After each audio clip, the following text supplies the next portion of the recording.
I am the lobbyist for the American ports that are the members of our association. At the end of the day, I am a storyteller of the needs, challenges, and opportunities for the ports when the president and Congress are making decisions about trade policy, infrastructure policy, transportation policy, security policy. I try to serve as a voice for all of our great port members around the country. So what do you tell them? Welcome to the Shipping Podcast, where I meet interesting maritime professionals sharing their passion for the shipping industry and their everyday job. I am your host. My name is Lena Gothberg.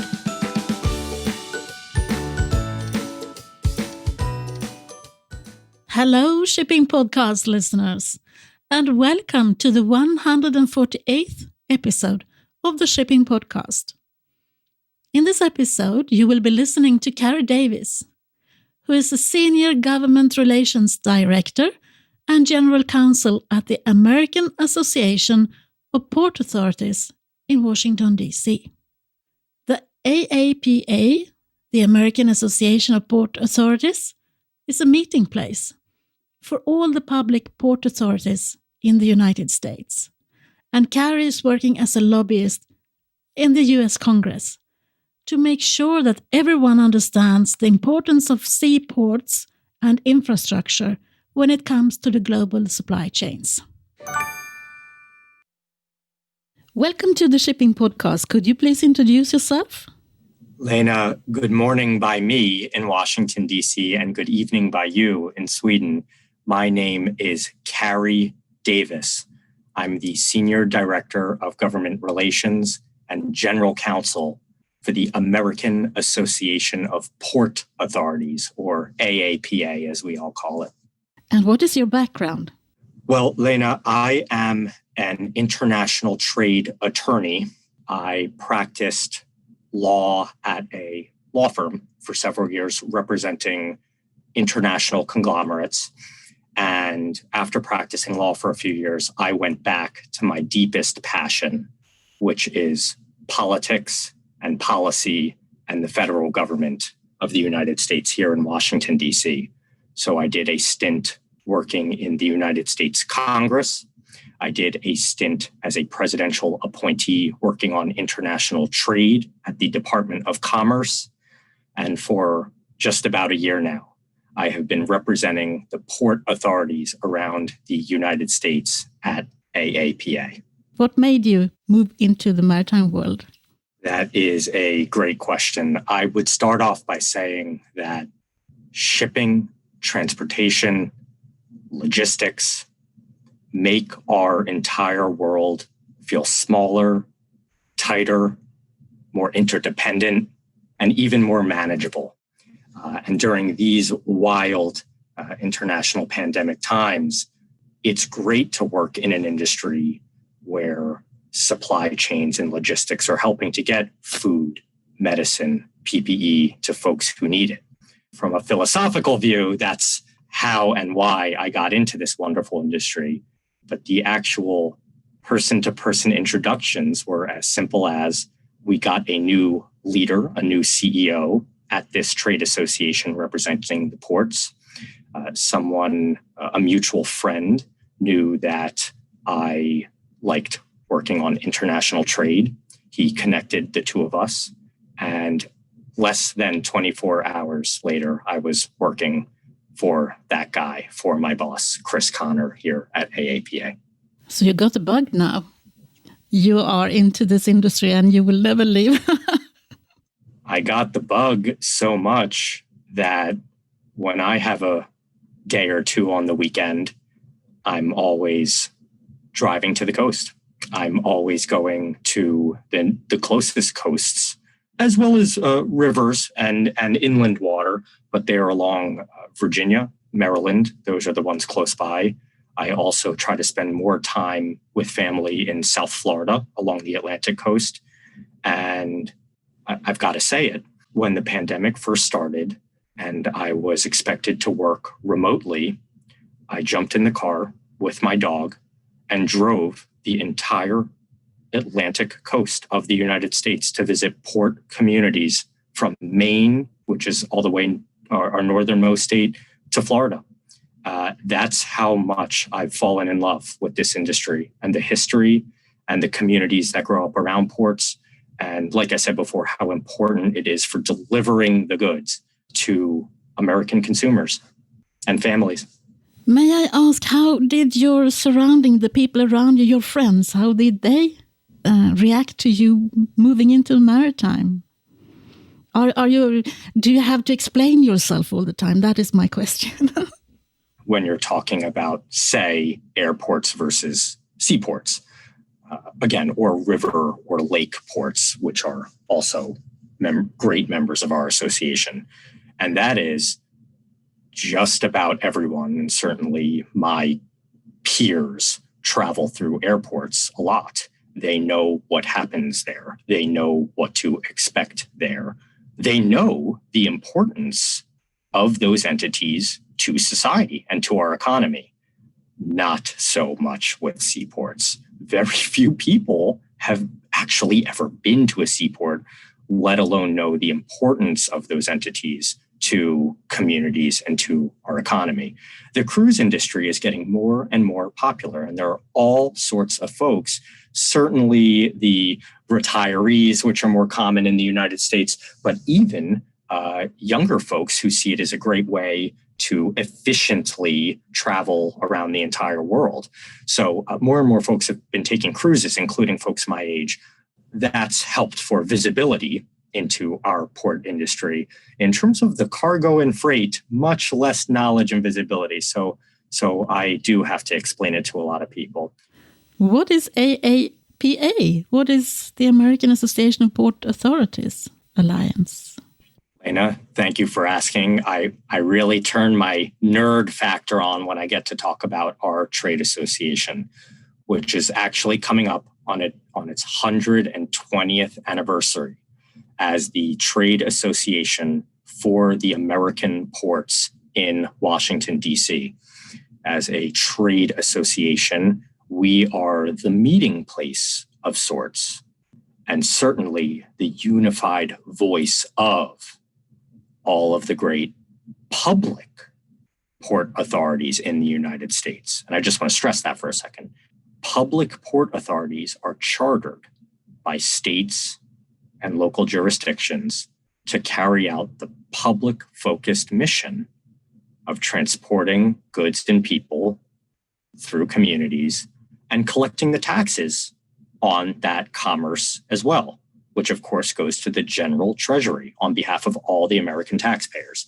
So there's a lot of jargon there, but the point is these are public port authorities with a public mission, and we have 78 United States ports as members of ours. In total, there are 135 ports that include Canada and Latin America as well, in addition to the US ports that are part of our association. And that's a good segue into what do? I am the lobbyist for the American ports that are the members of our association. At the end of the day, I am a storyteller of the needs, challenges, and opportunities for the ports when the president and Congress are making decisions about trade policy, infrastructure policy, transportation policy, security policy. I try to serve as a voice for all of our great port members around the country. So what do you tell them then as a storyteller? Is there a general thing that you talk about, or is it... I'm thinking that maybe your audience isn't as well educated as we are in the maritime industry. So what do you tell them? I go right back to the point I mentioned before, which is that most Americans who are like me have been in an airport before. Members of Congress and politicians take airplanes all the time. It's part of the job, going back and forth between the districts they represent and here in Washington, D.C., where they get together, introduce legislation, vote on things. They're well aware of what the airport segment of the transportation industry is like. it's a much bigger and exciting challenge to try to explain what happens at seaports and the importance of those entities to the economy and to the communities where they are. Of course, there are many members of Congress who represent the districts where these large or small ports are. And so those are our legislative champions. We don't necessarily need to explain the importance of a seaport to those folks. If there is a Republican congressman from Nebraska nowhere near any bodies of water, let alone a large seaport, that's really where my challenges kick in, explaining, well, did you realize that all of the agriculture exports from your state are going by seaport abroad to be sold in markets abroad? How can we become more visible in the maritime industry? That is what I am after.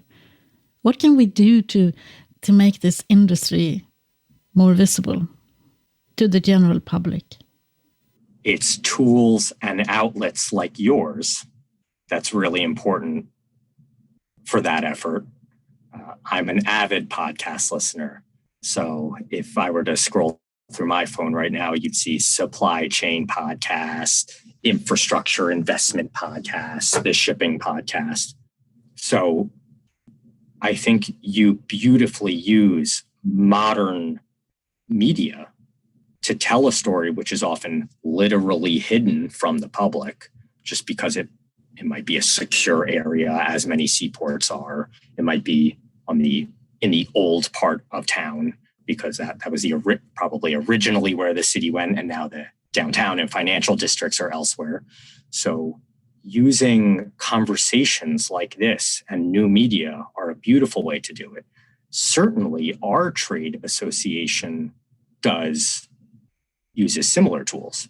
We have Twitter that talk about general areas of interest for ports, annual get-togethers and information sharing sessions, certifications and professional training. We offer all those sorts of programs, but we've also just stood up a new Twitter handle at Ports United, no spaces, where we talk about the daily public policy and political challenges and opportunities that port authorities are working on. Same with Facebook, same with LinkedIn. And we find that especially when you compare it with snazzy photos and videos, it'll get a lot of engagements. In the last few weeks, my favorite follow on LinkedIn has been Maritime Photo of the Day.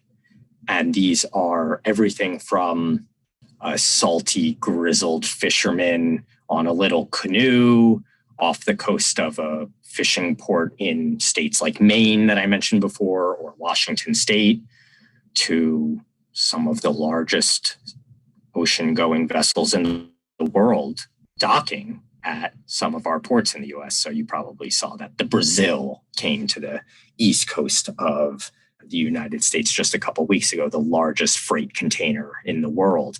And there were a lot of cool photos being shared about that online. And I found that many of my friends that don't work in the industry were intrigued by it. So certainly if you compare these types of new media posts with videos and photos, what everyone likes, it'll garner a lot of attention.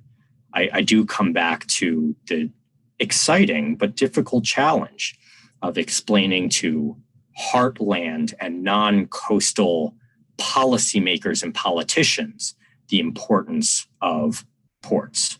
So it does come back to explaining how integrated global value chains actually are. A lot of jargon here. You can already see why some people just glaze over when they hear this stuff. But, these widgets that are being made in your factory, which has been around for 100 years and employs 10% of the town, many of them are going abroad or are being put into larger finished products, which are being exported abroad. And so educating policymakers about global value chains is a major way that we explain the importance of investment in ports for purposes of public policy. I think the other modes of transportation has been more successful than we have been. I mean, roads and railway and as you say, airlines. So we still have a way to go. We need to show the world how cool we are. We need to get more people infected by that bug instead of any other bug to come and work with us and come and see all the cool stuff that is happening here. So what is at the top of the agenda for your trade association right now? Let me look backwards a little bit before we look forwards. 2020 has been a difficult year for everyone. Both the underlying members, the port members that our association serves, but also trade associations like ours. Think about the fact that many members of Congress were actually some of the first to test positive and be sick in this whole process. And Congress itself has pivoted to many virtual hearings and virtual business. Same goes for the regulators and policymakers in the executive branch that are under the president. So pivoting our advocacy tactics, making sure that you're able to pick up the phone and call a member of Congress because you can't go into their office the way you once could to lobby. Preparing more digital materials. Again, like I mentioned before, little videos that explain here is the multiplier effect of $1 spent on maritime infrastructure. Here is a infographic about the amount of customs that are collected at a port and why that's so important. More digital tools that we could send to decision makers in government. We had, as a trade association, we've pivoted to a year's worth, probably a year plus, depending on what will happen in the near future, of conventions, seminars, certification, and just sheer networking and quote unquote FaceTime with our colleagues in the port industry. We pivoted heavily to be able to provide all those forums for our members and to keep our programming going as normal. So I imagine these types of challenges and changes were not all that different from what any industry was doing. But I'm proud to say that our trade association did it swiftly and deftly. Side note is that being in international industry like shipping, we had some sense of what was going to hit America before it actually did. So I often say that shipping, even if it's just container data, which can be dry, but that's actually a leading indicator for a lot of where economic trends are going. So too with this pandemic, we had an international view, which helped us prepare for it. You asked about challenges generally. I'd like to speak about the public policy and political challenges. We are coming up on an election, and assuming it, no matter what happens with the president, there's always some turnover in the members of who are elected to Congress. And so it's our job that on day one, whether it's a new representative from a coastal community or not, we have to be in there knocking on their door saying, hi, we are the ports, and here's why we're important to the economy. That's job one for a lobbyist in Washington, is just to explain who you are and why you're important on behalf of your members. Getting a little more into the nitty-gritty of public policy issues, we are coming up on the biannual, every 2 years, we pass what's called a water resources bill. And that includes spending on the maintenance of harbors and ports. So we go tooth and nail to make sure that that bill passes with all of the resources and funding that our ports and harbors need. We're also still wrapping our arms around how the pandemic and what was for a while practically a halt in ocean-bound trade for a very short period of time, but how the restart is affecting our ports differently, depending on what their business mix is, their location, their size. Some ports have rebounded fine. Some have taken huge financial hits. And so parsing through how ports are affected differently, explaining that phenomenon to Congress, and making sure the resources are available for ports that were hit hardest continues to be a major priority of the Trade Association. Liquidity, loans if necessary, grants and resources for PPE for essential frontline workers, like port employees, like dock workers, like truckers, like mariners, like pilots, making sure that protective devices are available. And then also rethinking the operations and logistics in this environment. How should we vet international travelers that are coming through seaports? How should we prioritize at seaports key food, goods, PPE that are coming through them? So again, serving as a meeting point for all of the leaders, the CEOs of these ports, so that they can work collectively on these types of issues, as well as with their government, will be our priority as we finish out 2020 and look to 2021. So I'm interested in that bill. What is on that one? What is that all about? What is your priorities on that one, the biannual bill you were talking about? One of the biggest components of that biannual bill is called the Harbor Maintenance Trust Fund. And contrary to what a lot of other government trust funds are, this one actually is trustworthy and actually is funded. And that's because, as I've mentioned a few times now, ports are major collectors of customs and taxes on behalf of the American taxpayer.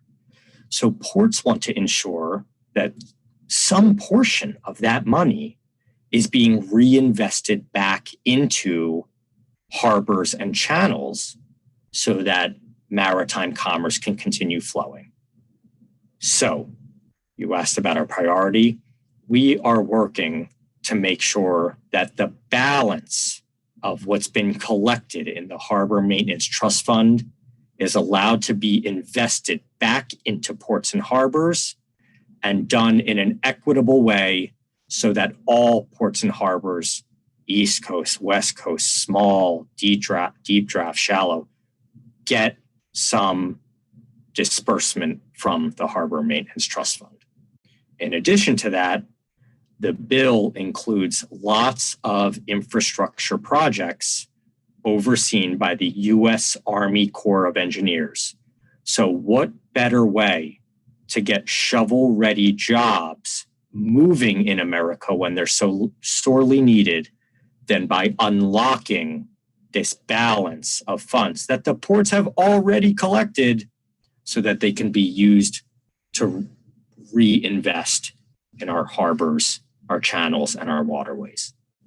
How do you think the new reality looks like for us in the maritime industry? Will we go back to doing things the way we always done? You know, that's our traditional way of saying things, that this is the way it's done, or is it going to be different? There's a real irony in your question, Lena, which is that I've found in my year in this industry that mariners and seafarers are remarkably resilient. It's in their blood to say, we'll get the job done, because there's no alternative to not getting goods and people to where they need to go. Of course, I'm talking about the transportation side of maritime right now. but you might include fishing in there as well, just for example. There's no alternative to saying we can't put food on the tables of our community. So too with transportation and freight. And yet some things have to change, even if it's by government edict, even if it's, you can't conduct crew changes the way you did in the past, or you can't just move cargo without ensuring that it's safe. I mean, if you remember back, we were wondering for some time whether the virus could be transmitted on cargo containers and other types of materials that are used for shipping. So, and I know there's still research being done on that question.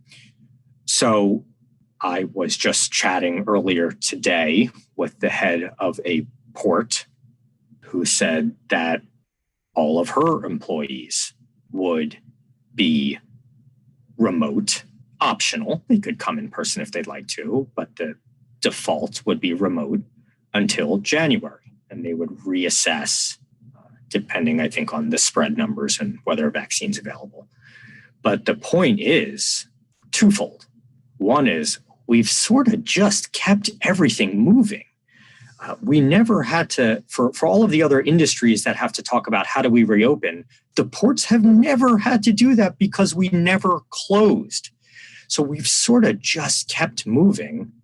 And yet, yeah, of course, whether it's port employees working remotely, whether it's dock workers and port police continuing to work on staggered shifts to increase social distancing, whether it's the adoption of more electronic paper exchanging about cargo and bills of lading and certifications of health, doing all of that electronically.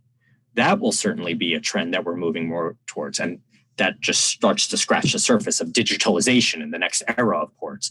But I've just ticked off 3 ways that ports have changed and will almost definitely keep in place until the curve is crushed, which has not been the case here in America. You almost touched upon 4 because you also said that it was a female port CEO, which is not that common all over the world. It's not. I'm proud to say that we just had 1 or 2 female CEOs of our ports recognized as transportation leaders in the United States. But you're hitting on something that has always been the case and continues to be, which is that the percentage of female CEOs in our industry is lower, and we'd love to see that get higher. And it will, I can tell you, on a daily basis, whether it's the head of operations at our ports, whether it's the heads of business development, whether it's the heads of security. I actually find that in the security world, there are more female leaders than one might think. So the next generation will be a step in the right direction. But again, whether it's on our board of directors, our newly elected board of directors of port CEOs who have the biggest say in the trade association, or the next generation, we continue to head in the right direction. Did you have a role model growing up? Lena, that is going to be my favorite question that you asked today, although they've all been really good. My mom is my hero. She is my hero. I really try to model a lot of my career and professionalism, but also just respect for others around her. She was one of the first generation of professional hospital administrators. She helps run a very large hospital system in Pennsylvania, the largest employer in Western Pennsylvania. So I could sit back and observe my mom in conversation with her colleagues, delivering or practicing speeches, rallying her troops. I could sit back and watch my mom operate all day. She is my hero. That's good to hear. I understand that she's done a good job. So who would you be interested in listening to in the shipping podcast? Who do you think I should meet the next? Well, selfishly, I'd like to connect you with some of our great port CEOs around the United States or even internationally, because sitting here in a closet in Washington, D.C. while we record, I don't actually know what's happening day in and day out on our docks, on our piers, at our terminals, at vessels inbound and outbound. I am at the mercy of our great ports who share their stories, their challenges, and their priorities with me. And then I can translate for that for the politicians here in Washington. So I love watching videos. I even mentioned it before. My favorite follow on LinkedIn is the Maritime photo of the day. I promise you, those photos are not of people in suits in Washington, D.C. They're of really cool sunrises and sunsets at the ports. They're of really cool vessels and really cool seafarers. And so I'd love to connect you with our port CEOs from ports large, small, East Coast, West Coast, Gulf Coast, all around the Western Hemisphere, so that you could hear directly from them about the important role they've played in getting food, medicine, PPE, e-commerce, critical goods to American consumers and families throughout this challenging pandemic. I'm looking forward to that then. So how can people get in touch with you if they want to connect with you? Lena, I'm on Twitter at Cary__Davis. That's at CARY__DAVIS. And if you really want to nerd out on trade data or regulatory updates, what Congress is working on, what trade deals the U.S. is looking to do and how that would affect maritime, drones, autonomous vessels I'm tweeting about sometimes these days. So if you really want to nerd out with me, connect with me on Twitter at Cary__Davis. And Lena, I have to say at the end of our chat that you are doing a major service for the type of thing we talked about earlier, which is highlighting all the cool stories and people in our industry. And thank you very much for letting me be a guest on your show. Thank you very much, Cary, for taking the time to speak to me. Thank you, Cary, especially for your kind words at the end of our conversation.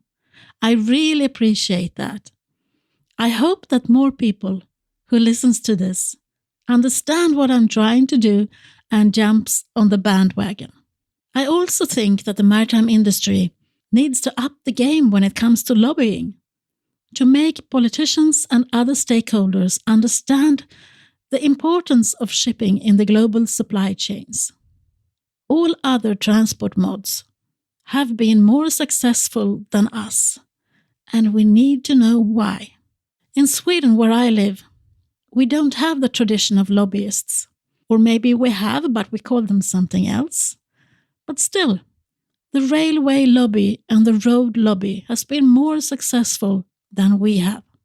I think we need to analyze that a bit. Why is that so, and how can we change it?